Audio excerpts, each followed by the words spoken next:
Tenemos a continuación un invitado de honor, literalmente, porque ganó uno de los premios de honor del año pasado, que además nos va a dar una charla muy especial para todos los desarrolladores independientes que están viéndonos y que están participando en las actividades de networking.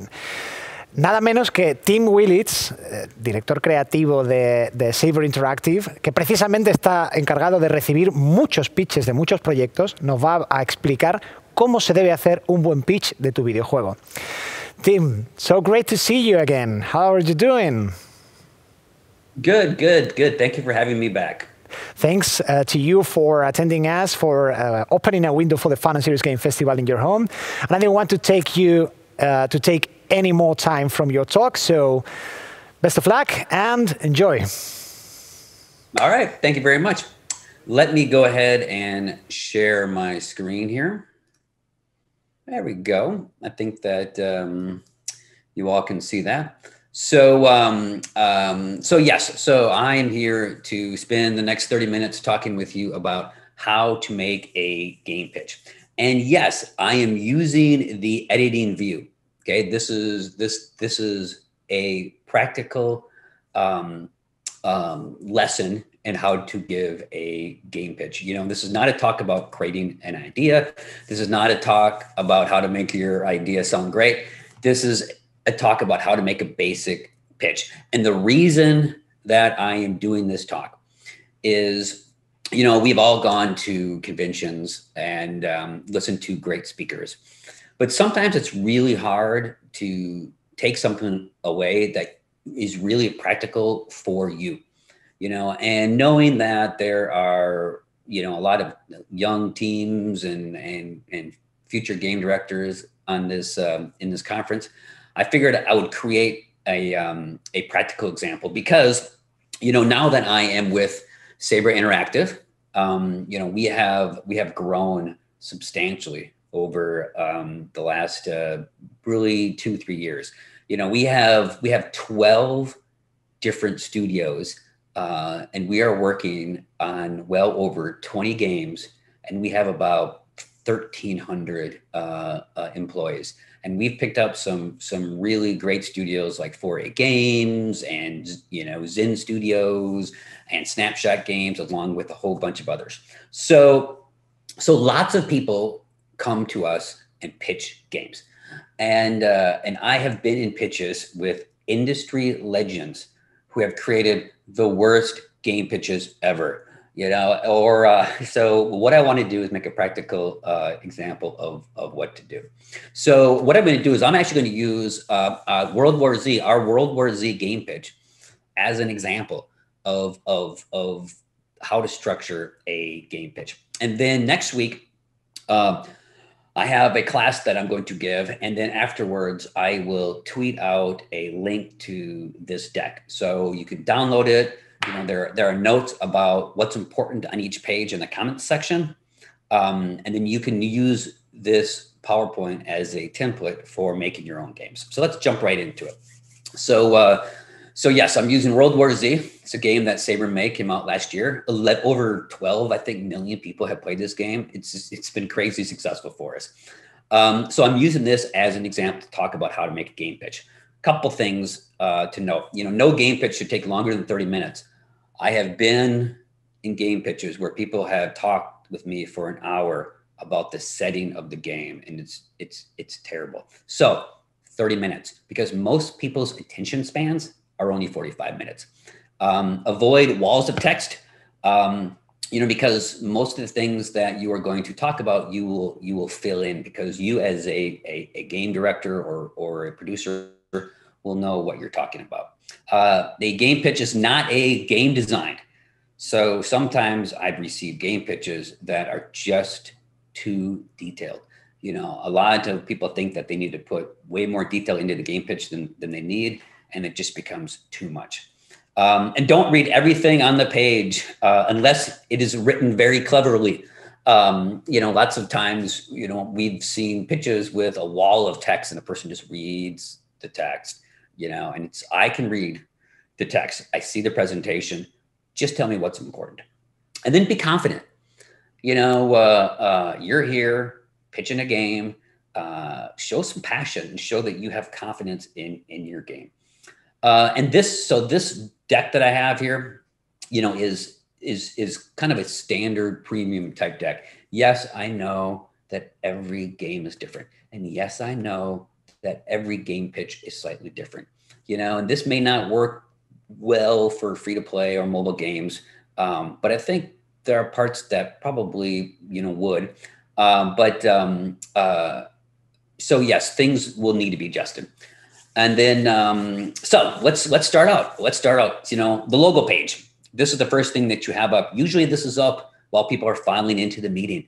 So, it's important to have something cool, spend some time, make a really cool logo and make an image that sums up your game. And as you can see here, this is a fantastic piece of key art that shows what World War Z is all about. So position statement. Okay, this is really important. You need to sum up your game in one or two, hopefully one sentence. World War Z is a cooperative third-person action shooter where you play as a survivor during the zombie apocalypse, battling swarms of zombies. If you've played World War Z, this is exactly what the game is. Keep it simple, because the easier it is to understand, the easier it is to remember.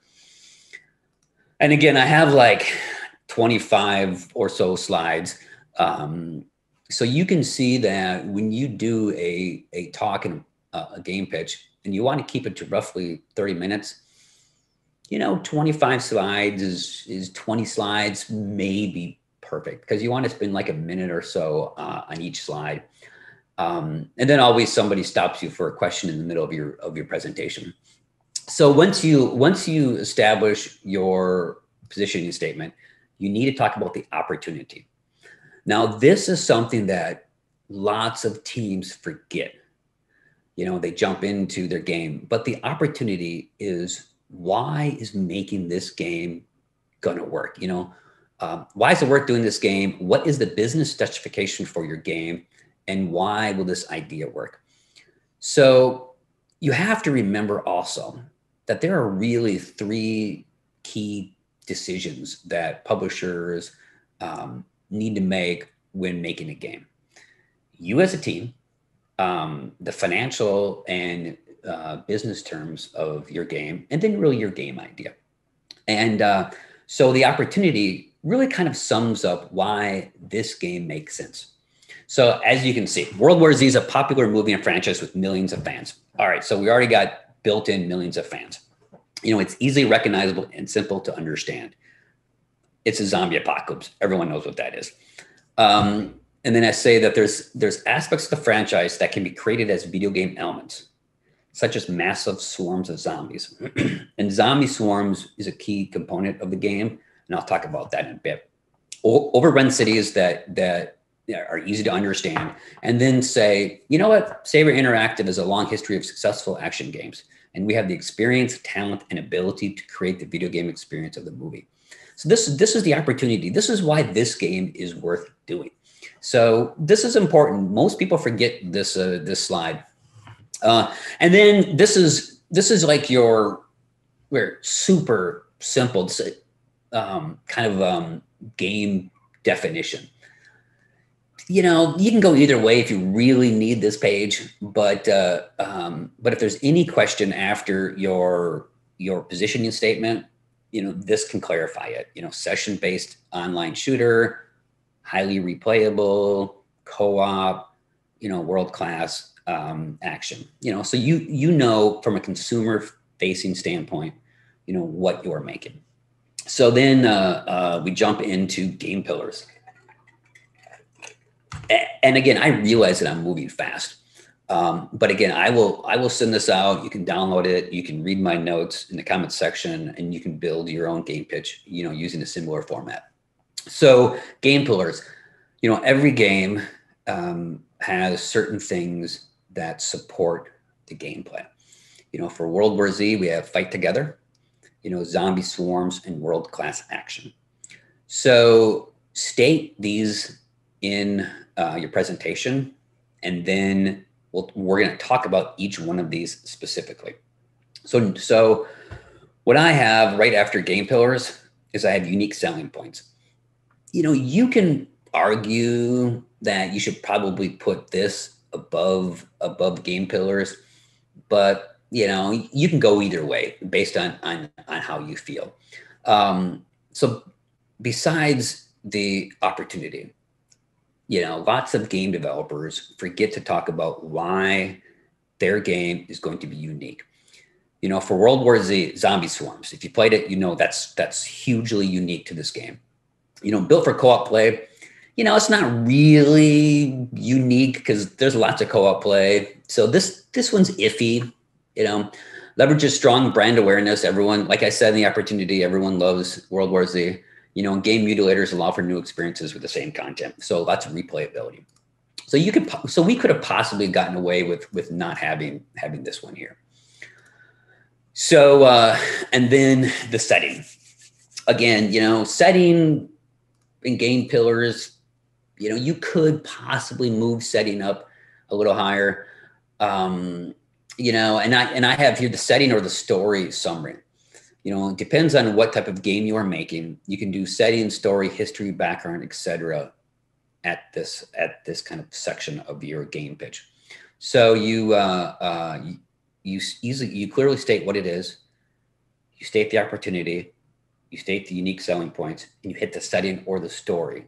If you're making a game that is, very focused on the story, you can add a little summary here. Don't go into the entire story.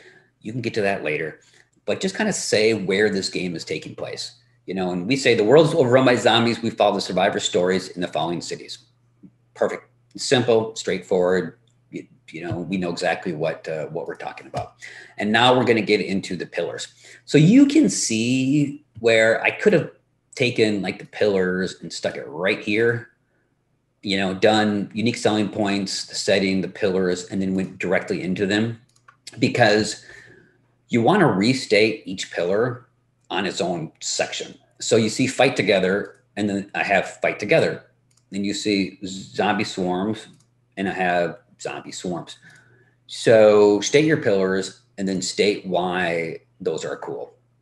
Fight together, play as one of 4 survivors, select a class, AI controlled companions, work together or die alone. So, okay, most people can understand that. Zombie swarms, again, if you've played World War Z, you know that this is like the thing about this game. Fight massive zombie swarms, fortify position against zombie invasions, coordinate defenses, work with your team to destroy the zombie threat. And then world-class action. So, Saber Interactive is all, we specialize in action games. We made, Quake Champions with Bethesda when I was at id. We worked on, the Halo games. We do action well. So, it's important for us in this game pitch to hit on that core component of the game. So that's why we made it one of the pillars. Different zombie characteristics, added experience, best in class action, combat. It's really straightforward components. And then we get into the anything else section.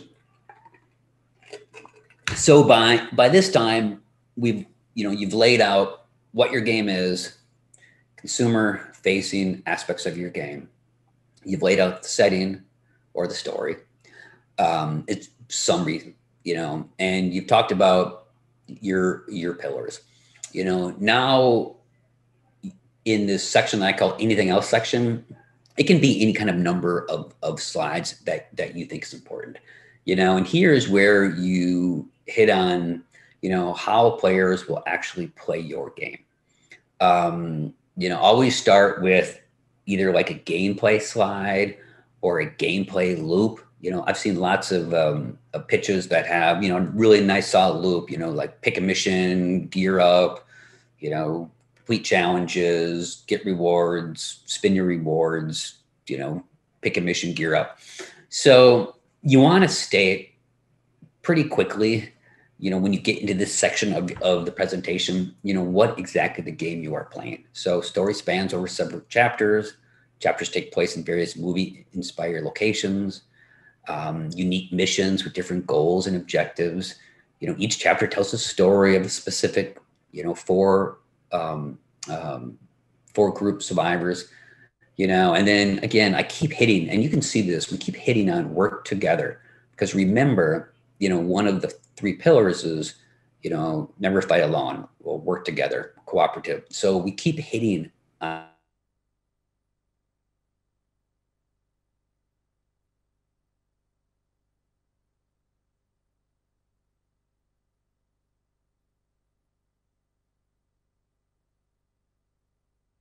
that, in simple terms, as anything else slides. Your game is unique. Be careful not to make a game design document.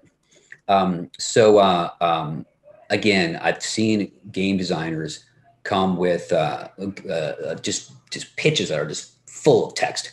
So it's important to stay very high level, because you can always dig into the details later. And remember, this is just a game pitch.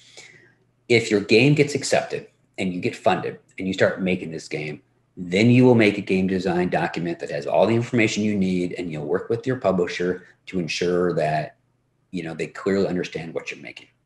So for us, we had PvE mode and PvP. Most people actually played the PvE, and very few people actually played not very few people, but PvE was really the more popular of the two modes. So here it's really simple. We have missions that, are inside chapters, and we talk about the length, designed for co-op, complete all missions in the chapters to escape. Really straightforward stuff. Same with PvP, various game modes where teams fight each other under the constant threat of risk of zombie swarms. We basically just kind of list out the game modes. You don't need to go into the rules, but at least this kind of shows the publisher that you understand that you understand multiplayer, and that you have a plan for making game modes. And everyone knows that game modes will change. No one's going to hold you to the number of game modes that you have in your game pitch. So this is more anything else slides. And then once you kind of wrap up, some of the big things that are important to your game that are outside of your pillars, and then you want to talk about, who you are and who you fight. Everybody wants to know, who you are in a game. Now, I wrote, include a page on who you are in the game. If who you play is important to the overall game, maybe that is a pillar or a unique selling point. Then you can mention this later. So for instance, if one of the things about your game is you play this particular person and this character has unique gameplay elements, and that's a pillar, then of course you got to put that up into your pillar. But for World War Z, who you play isn't necessarily a pillar of the game, but it's important because people want to know. Some pitches go into player progression in more detail, but be careful you don't start boring people with player upgrade trees. See next point. So, again, I've seen so many game pitches, and lots of times when the game director or the producer gets to the character section, then they go into character upgrade trees, and then they have this whole list, which is a very impressive picture, but no one cares about that. Also, I have a warning here. About now is when you start losing people. If you see people start losing interest, you may need to wrap things up quickly. Don't be remembered as the person that talked too much. Yes, I still have memories of guys that spent an hour and a half talking about the same game. So you're about halfway through your presentation, and this is when people start to kind of zone out. Half of you may be zoning out. So pay attention to your audience right now. And if you need to wrap things up, speed it up. And then who you fight. It's important to explain who you fight against or struggle against in your game. If your enemies fall under a pillar or USP, then of course put them earlier. Plus, everyone loves to see cool pictures of bad guys. So here's some cool pictures of some bad guys. Again, at this point in your presentation, cool pictures are important because you're going to start losing people. And then locations, this is not really an important slide, honestly. We could have kind of dropped it, but we have some cool images. Locations and or environment concept art is cool. And if it supports your game design or is an important part of your story, go ahead and show it. Nice looking pictures are good at this stage in your pitch because people are getting bored. And soon you will be talking about some really boring things. And you want to leave them with some cool art. Yes. And I'm looking at my time here. So, weapons, again, everyone loves to see what you're going to play with, the things, I call it, weapons, items, and objects. You talked about who you are. You talked about what you fight. Now you can talk about what you play with. If your game is all about items, you throw some cool pictures of some items up. Obviously, World War Z is all about combat. So we put some cool pictures of your weapons and items. Try really hard to have images instead of a list of weapons and items. I have seen pictures where they have like a table and they just list stuff. And it's just like, oh my God, leave that to the game design. That does not go in the pitch. Here in this image, there's no text that says, rocket launcher or med pack, just because it's the cool image, because you can talk about it. And then inspirations. Try not to be the person that comes and says, my game is game 1 plus game 2 equals my game. Because that basically says that you're making a derivative game of something else, and that can shut down publishers. But it's okay to talk about what has inspired you. What games have inspired you to make this game? What aspects of those games helped you create your idea? What lessons have you learned from those other games? So here, obviously, it's quite easy to see Left 4 Dead. 4-player zombie game makes sense. Vermintide, the way that it's structured, and how you go on your missions and how they're replayable makes sense. And then Quake Champions for the for the action, for the gunplay, that this team knows how to make really awesome gunplay. And now we get into things that you need to obviously hit on because they're very important. So community and social. Everyone loves community and social elements in a game. Try to explain that you understand social and community, are important. And you can really put anything on this slide, like excellent for streaming and viewing. Okay, that's kind of silly because, most games are excellent for streaming, but you need to put something that at least tells the publisher that you care about community. And then, I said game achievements automatically posted to your social networks. We didn't really do this in World War Z, but I think it's cool. But we do have game events, promoted in social channels, and then Twitch drops for viewers, which we didn't do either, but I know lots of games do that. But social and community are so critical to a game's success today, and publishers are really keen on that. So make sure you mention it. Post-launch plans. Another thing that's really important in games today are your post-launch plans. This here is a very kind of generic roadmap. Post-launch release cadence ensures players stay engaged in the game with free and paid updates. Okay, everyone knows that. Day 0 content because you're fixing bugs till you ship. First month quality of life improvements because you shipped with some bugs. 30-day content, when people are excited about your game, give them something more to buy. Followed by smaller free updates and paid DLC content for the first year. This strategy worked really well for us. Every game is different, of course, but this strategy worked well for us. And then we had the Game of the Year edition. We bundled with all content and release about a year after launch. So whatever you want to do for your post-launch plans, and like social and community, publishers do care about post-launch plans. Make sure you include that in your presentation. And then technology and backend. So if you're, what technology are you using to make this game? What backend or supporting technology will you use, and any other technology you might need? So for World War Z, we used our own technology. So we said cross-platform support and cross-platform player capable. Easily upgraded to take advantage of next-gen hardware. This was the engine that powered Quake Champions and other titles, so we had experience with it. If you're using Unreal or Unity or some other technology, say which technology you want to use, because that will definitely be a question from your publisher. I'm doing well on time. Hopefully I'm not going too fast. But again, I'm going to release this this deck so you can look at it and you can follow along, and then you can read my notes here. Production.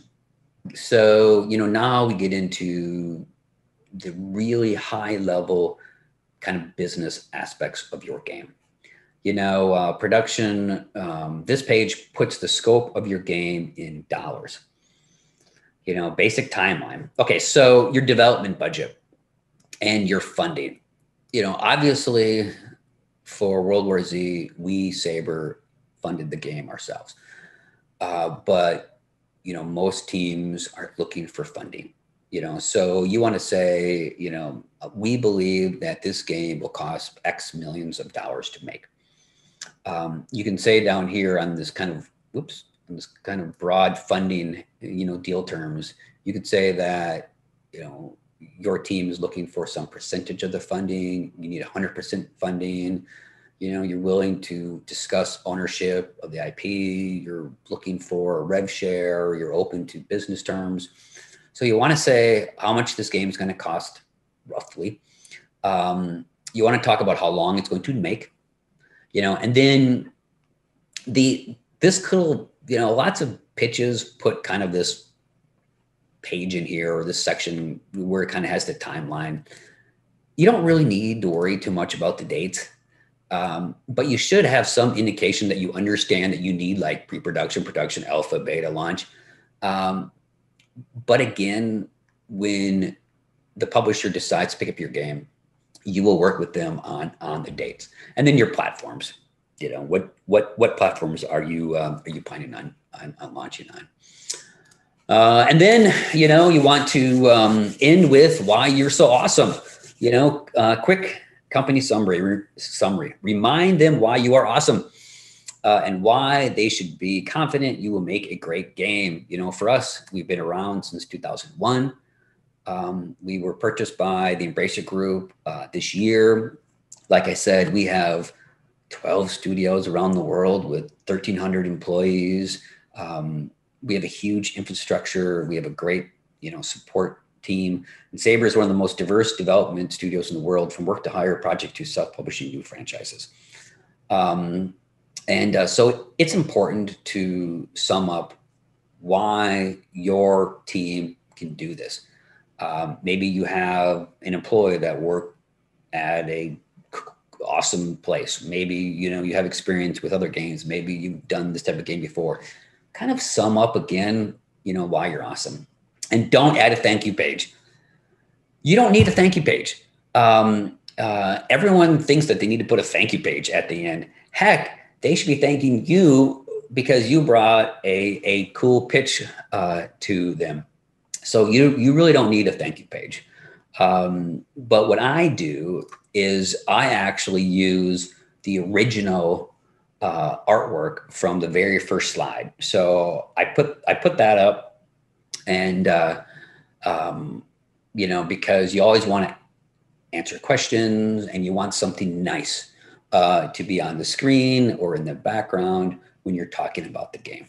So, and I've done really well on time here, I have to say. Just in a quick summary here, and I'll actually stop sharing this. A quick summary is keep your pitch to about 30 minutes. Don't try to make a design document, just make a pitch. Hit the important things a few times in different ways.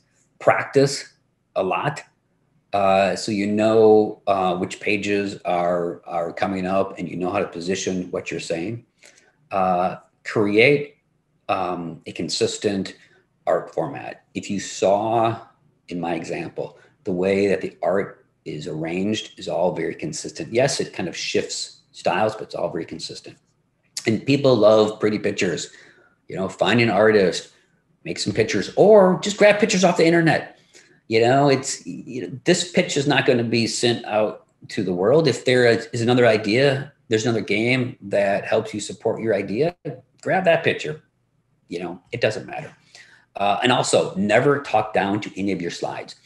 If you have a slide that has like a table of a whole bunch of stuff and you realize that people don't really care about that, don't, when you get to that slide, say, oh, we don't care about this slide. Let's go to the next slide. Yes, publishers hate when you say that. If there are things in your slide that you don't think are really important, delete them, you know, and have a good time. We're making games. You're pitching your idea to publishers. And by the time you're pitching your idea, there's already a pretty good chance that the publisher knows who you are. They have confidence in you and they want to hear your idea. So have fun and believe in yourself. And I think that is a perfect amount of time. For this talk, which it's funny how the most basic and important survival skills are never taught in schools, right? Yes. So again, I wanted to make something that was practical, that people could take, they could download this later, and they can follow this format. And if you ever come to Sabre and you want to pitch a game, if you use my format, I will appreciate it. Thank you very much, Tim. It's great to have you back in the Fun and Serious Game Festival, even in this strange format. Thanks for opening a window to the festival in your home, and we hope to see you again in Bilbao very soon. Yes. I have my award from last year right there. So I can see hope it. I will see you soon. Thanks for that. Have a great day and stay safe. Thank you.